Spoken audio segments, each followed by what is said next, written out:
네, 박찬대 더불어민주당 최고위원과 함께합니다. 어서 오세요. 예, 박찬대입니다. 네, 오늘 여쭤볼 게 참 많은데요. 일단 지금 최고위원이시면서 동시에 민주당 검찰 독재 정치 탄압 대책위원회 공동위원장을 맡고 계시지 않습니까? 바로 그래서 관련 질문부터 드리겠는데 김용 여의도 연구원 민주연구원 그러니까 부원장 기소한 데 이어서 어제는 정진상 정무조정실장의 자택과 민주당 산의 사무실 압수수색을 했습니다. 자, 검찰 수사 어떻게 평가를 하십니까? 지금 뭐 검찰의 행태를 보게 되면 할 줄 아는 건 압수수색밖에 없는 것 아닌가. 이 검찰 없이는 정권을 유지할 능력도 없는 윤석열 정부다 이런 생각이 드는데요. 네. 특히 이번 압수수색도 12구 참사로 정권이 위기에 몰리고 많은 비판이 있다 보니까 그냥 압수수색 쇼를 통해서 국면 전환을 한 것이 아닌가 이렇게 생각합니다. 그 보도를 보니까 그 민주당사 내 사무실에 대해서는 민주당이 협조를 받아서 뭐 가져갔다 보도가 이렇게 나오던데 뭐 가져갔습니까? 압수수색을 통해서? 지금 민주당사 내에는 실질적으로 뭐 정진상 실장이 근무를 하고 있지는 않거든요. 네. 내용을 모르지 않을 텐데 자택과 민주당사 뭐 동시에 같이 압수수색한다라는 것을 언론 플레이를 하고 싶었던 것 같아요. 그래요? 예, 결국은 뭐 가져간 거는 민주당사에서는 아무것도 없는 것으로 알고 있습니다. 하나도 안 가져갔습니까? 예. 그래요? 뭐 컴퓨터도 없고 책상도 없기 때문에 예. 모르겠어요. 다 알죠. 알매도 불구하고 그냥 들이닥쳤다. 네. 예. 그래서 결국 쇼다, 압수수색 쇼다 이렇게 예, 보시는 그렇습니다. 겁니까? 네. 예. 뭐 유의미한 자료가 나올 수 있겠어요. 아무튼 근데 지금 민주당에서는 정진상 실장에 대한 수사의 포커스가 어디에 있다고 지금 파악하고 계세요? 그 이른바 정치자금입니까? 대장동입니까? 뭡니까? 아니면 다입니까? 일단은 뭐 대장동과 관련된 얘기를 계속 언급을 하면서 대장동 일당들한테 어떤 식으로든지 금품 수수를 받았다. 네. 이렇게 하고 그다음에 압수수색 영장에 나와 있는 내용을 보게 되면 예. 결국은 뭐 이재명 대표에 대한 언급을 수십 차례 언급을 하고 있거든요. 결국 목표는 정치적인 목표인 거죠. 그래요? 예, 김용, 그다음에 정진상, 그리고 마지막에는 최대 정적인 이재명 대표를 향하고 있다. 그리고 지금은 상황 자체도 지금 12구 참사 이후에 굉장히 지금 코너에 몰려 있지 않습니까? 네. 역시 할 줄 아는 것은 압수수색. 그리고 유효한 증거를 가져갈 수 없다는 것을 분명히 알매도 불구하고 이러한 쇼를 했다. 이렇게 볼 수밖에 김용 없습니다. 부원장에 대한 그 공소장을 보면 이재명 대표가 뭐 50번 넘게 거명은 되고 있지만 또 공범 관계로 적시는 안 했다고 하던데 이건 어떻게 읽고 계세요?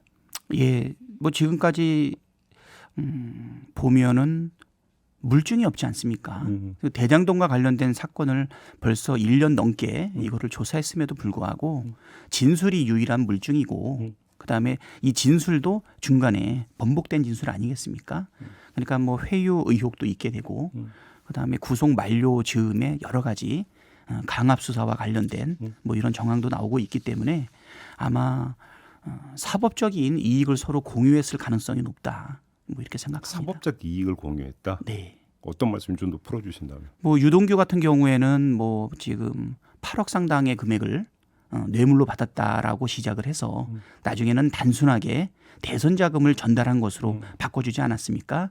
그리고 구속기간 만료가 있었는데 그동안 한 번도 언급하지 않았던 위례를 다시 또 기소를 하게 되면서 구속기간의 연장이라든가 또는 유죄가 확정되었을 때 한 20여 년 살 수 있는 형량을 이것을 단순 대선 자금 전달로 하게 되면 집행유예로도 나올 수 있지 않습니까? 그런 의미에서 그런 의미에서 이재명 대표한테는 또는 민주당한테는 타격을 주고 그다음에 그러한 번복된 진술을 이끌어내서 또 그 사람한테는 사법적 이익을 주는 뭐 이런 부분에 대한 합리적인 추론이 여러 가지 정황상 나타난다. 아무튼 자 그러면 이 건과 관련해서 이재명 대표에 대해서 조사받으러 오라고 하면 일단 응할 계획입니까? 뭐 지금 피할 방법이 있을까 싶습니다. 저렇게 뭐 막무가내이지 않습니까? 예. 지금 12구 참사라고 하는 국민적 슬픔이 있는 이 시점에도 국민 애도 기간을 통해서 국민들이 어떤 정당한 물음도 국가에다가 하지 못하게 만들어 놓고 풀리자마자 그 사이에 무엇을 준비하셨는지는 모르겠지만 바로 이렇게 당사를 침탈하고 쇼를 벌이고 하고 있는 모습을 보게 되면 이재명 대표에 대해서도 아마 칼끝을 겨누고는 있지만 예, 국민들의 시선을 생각하고 그래서 지금은 조금 자중하고 있는 것 아닌가 싶은데요. 만약에 뭐 정해진 수순대로 나온다라고 하면 피할 방법은 없다. 조사에는 응할 것이다. 예, 뭐 당당하게 싸워 나가야 된다. 알겠습니다.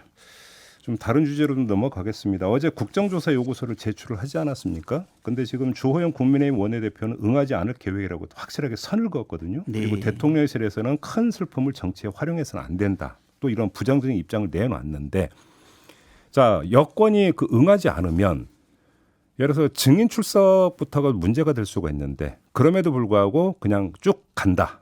다른 야당과 협조를 해서 이런 입장입니까? 정리하면? 예, 제가 볼 때는 지금 국민 10명 중에 7명이 참사 책임이 뭐 정부와 지자체에 있다고 생각이 되고요. 그리고 또 가장 좋은 원인을 규명하는 방법이 국정조사, 특검이라고 국민들이 생각하고 있는데 국민들의 여론을 끝까지 무시할 수는 없을 거라고 생각이 되고요. 예. 여당이 만약에 끝까지 반대한다라고 하면 국회법에 따라서 이 국정조사 진행할 의지가 지금 충만합니다. 국힘 배제하고라도 그러니까 빠지고더라도 한다. 예, 그렇습니다. 네. 근데 그래서 예를 들어서 그러면 그 지금 수사 범위가 설정이 되어 있던데 대통령까지 포함을 해서 조사 대상이요.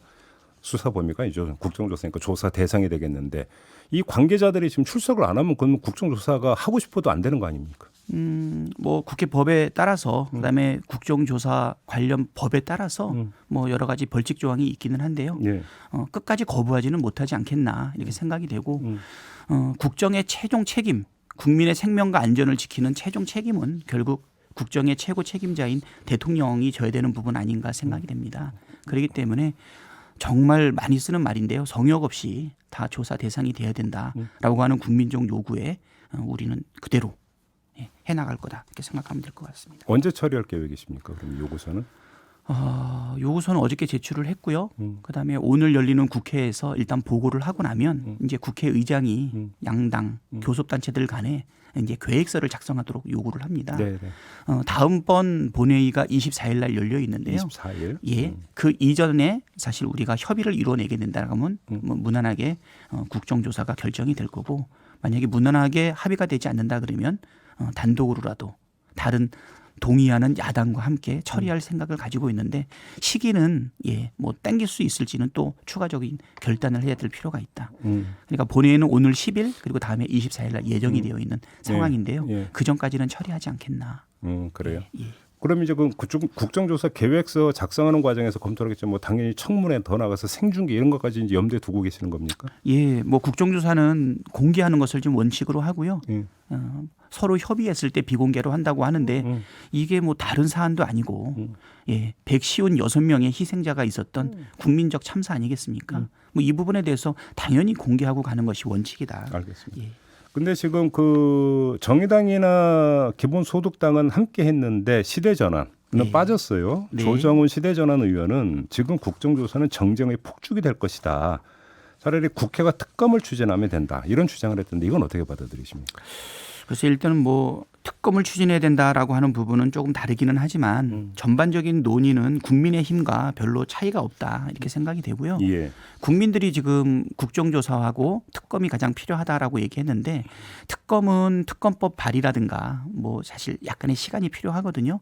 그런데 지금 화급한 것은 뭐냐면 빨리 참사 원인을 국민 앞에 낱낱이 알려야 되기 때문에 국회의 의결만으로 빠르게 처리할 수 있는 그것도 합의를 이루지 않더라도 빨리 처리할 수 있는 국정감사가 먼저 진행이 돼야 된다 이렇게 생각이 될 거고요. 국정조사. 예, 또 정부에서는 뭐 경찰 수사로 가능하지 않겠냐라고 이야기하고 있는데 먼저 경찰은 어떻게 보면 수사의 대상이 되기 때문에 셀프 수사다라고 하는 비판도 있을 수 있고요. 예.